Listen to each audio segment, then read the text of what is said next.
Chapter 12. Might I have a bit of earth?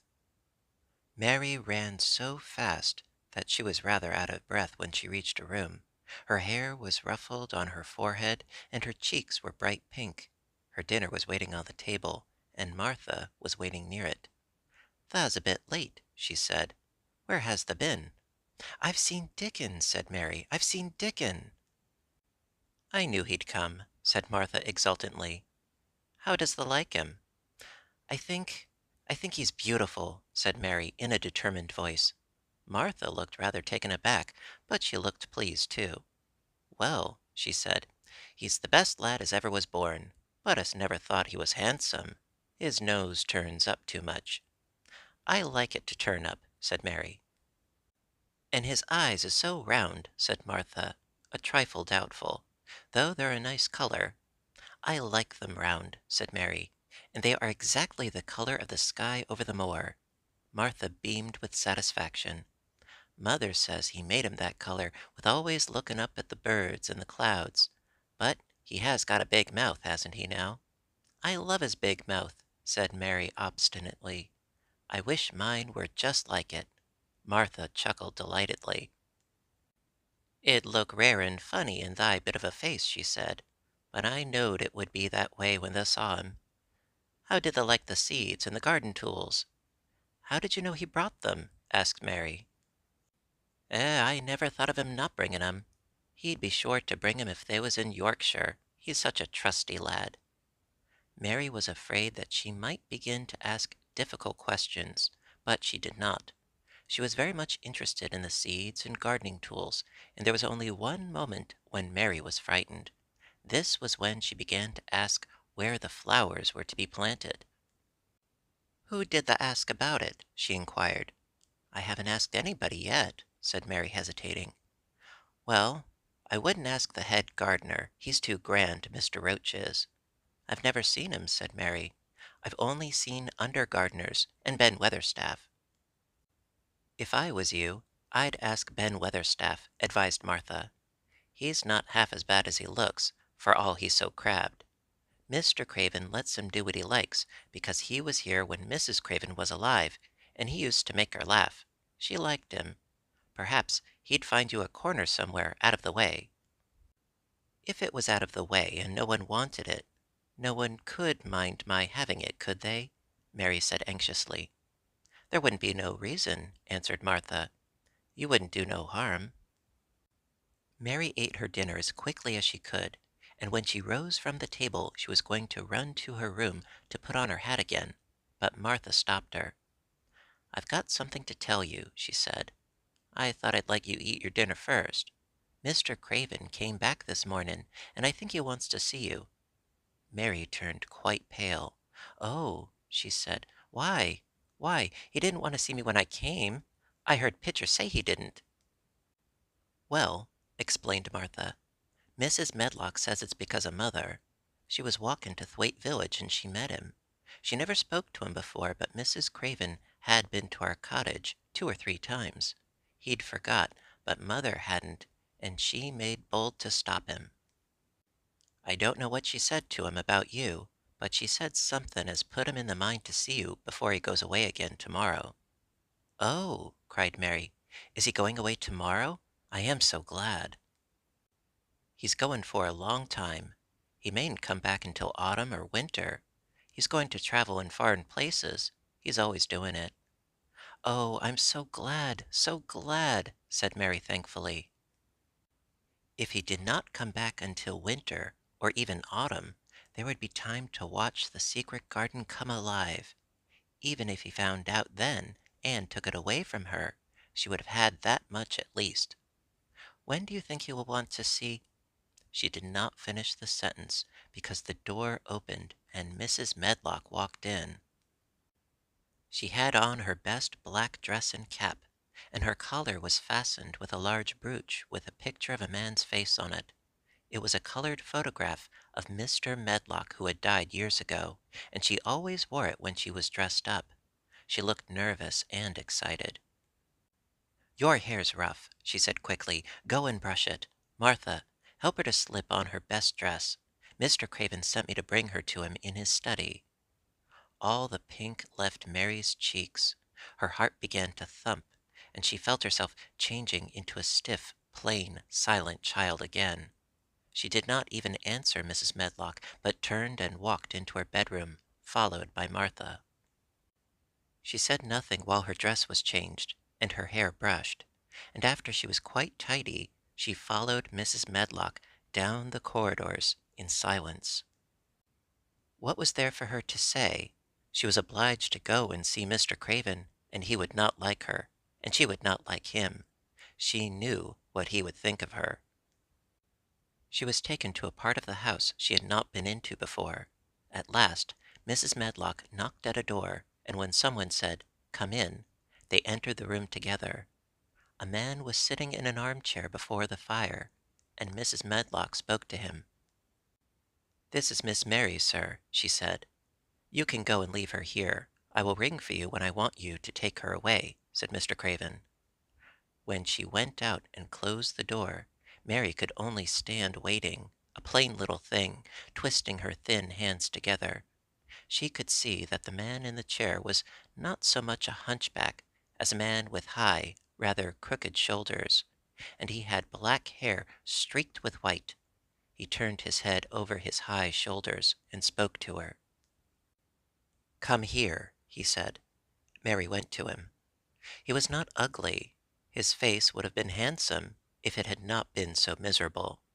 He looked as if the sight of her worried and fretted him, and as if he did not know what in the world to do with her. "Are you well?" he asked.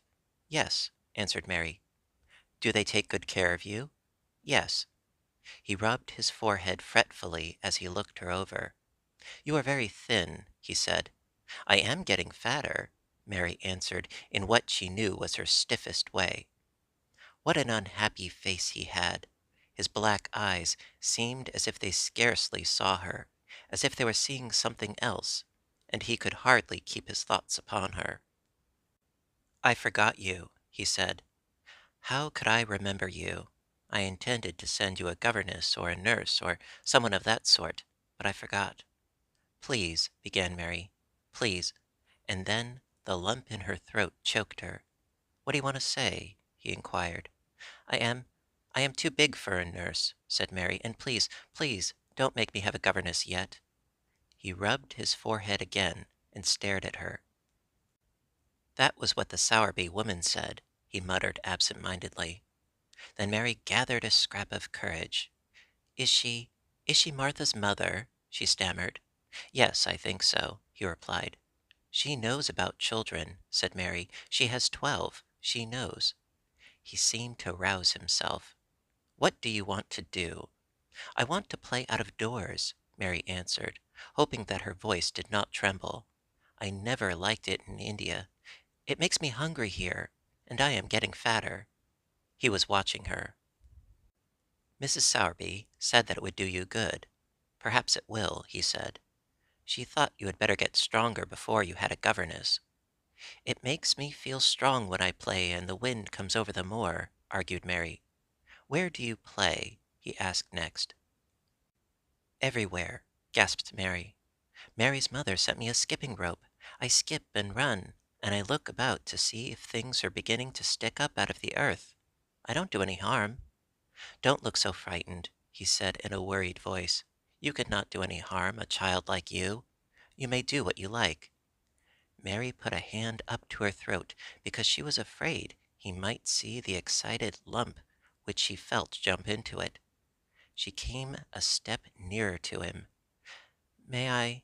she said tremulously. Her anxious little face seemed to worry him more than ever. "Don't look so frightened," he exclaimed. "Of course you may. I am your guardian, though I am a poor one for any child. I cannot give you time or attention. I am too ill and wretched and distracted, but I wish you to be happy and comfortable. I don't know anything about children, but Mrs. Medlock is to see that you have all that you need. I sent for you today because Mrs. Sowerby said that I ought to see you. Her daughter had talked about you. She thought you needed fresh air and freedom and running about." "She knows all about children," Mary said again in spite of herself. "She ought to," said Mr. Craven. I thought her rather bold to stop me on the moor, but she said Mrs. Craven had been kind to her. It seemed hard for him to speak his dead wife's name. She is a respectable woman. Now I have seen you, I think she said sensible things. Play out of doors as much as you like. It's a big place, and you may go where you like, and amuse yourself as you like. Is there anything you want?" As if a sudden thought had struck him.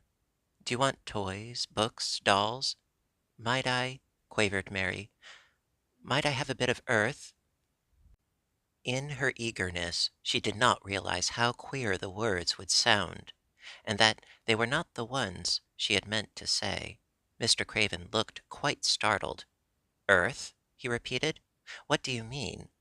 "To plant seeds in, to make things grow, to see them come alive," Mary faltered. He gazed at her a moment, and then passed his hand quickly over his eyes. "Do you care about gardens so much?" he said slowly. "I didn't know about them in India," said Mary. "I was always ill and tired, and it was too hot. I sometimes made little beds in the sand and stuck flowers in them, but here it is different." Mr. Craven got up and began to walk slowly across the room.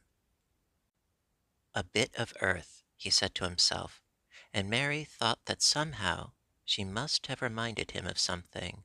When he stopped and spoke to her, his dark eyes looked almost soft and kind. "You can have as much earth as you want," he said. "You remind me of someone else who loved the earth and things that grow. When you see a bit of earth you want, with something like a smile, take it, child, and make it come alive." "May I take it from anywhere, if it's not wanted?" "Anywhere," he answered. "There, you must go now, I am tired." He touched the bell to call Mrs. Medlock. "Good-bye. I shall be away all summer." Mrs. Medlock came so quickly that Mary thought she must have been waiting in the corridor. "Mrs. Medlock," Mr. Craven said to her, "now I have seen the child, I understand what Mrs. Sowerby meant. She must be less delicate before she begins lessons. Give her simple, healthy food. Let her run wild in the garden. Don't look after her too much. She needs liberty and fresh air and romping about. Mrs. Sowerby is to come and see her now and then, and she may sometimes go to the cottage." Mrs. Medlock looked pleased. She was relieved to hear that she need not "look after" Mary too much. She had felt her a tiresome charge, and had indeed seen her as little as she dared. In addition to this, she was fond of Martha's mother. "Thank you, sir," she said. "Susan Sowerby and me went to school together, and she's as sensible and good-hearted a woman as you'd find in a day's walk. I never had any children myself, and she's had 12, and there never was healthier or better ones. Miss Mary can get no harm from them. I'd always take Susan Sowerby's advice about children myself. She's what you might call healthy-minded, if you understand me." "I understand," Mr. Craven answered. "Take Miss Mary away now, and send Pitcher to me." When Mrs. Medlock left her at the end of her own corridor, Mary flew back into her room. She found Martha waiting there. Martha had, in fact, hurried back after she had removed the dinner service. "I can have my garden!" cried Mary. "I may have it where I like. I'm not going to have a governess for a long time. Your mother is coming to see me, and I may go to your cottage. He says a little girl like me could not do any harm, and I may do what I like, anywhere." "Eh!" said Martha delightedly. "That was nice of him, wasn't it?" "Martha," said Mary solemnly, "he really is a nice man, only his face is so miserable, and his forehead is all drawn together." She ran as quickly as she could to the garden. She had been away so much longer than she had thought she should, and she knew Dickon would have set out early on his 5-mile walk. When she slipped through the door under the ivy, she saw he was not working where she had left him. The gardening tools were laid together under a tree. She ran to them, looking all round the place, but there was no Dickon to be seen. He had gone away, and the secret garden was empty.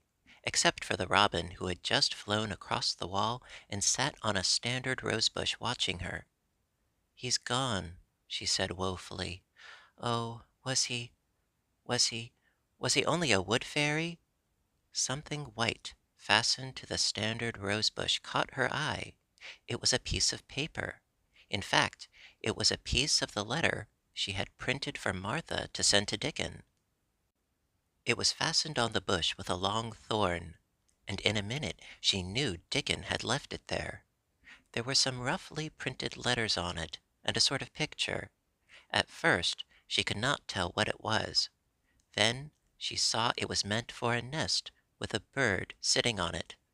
Underneath were printed letters, and they said, "I will come back."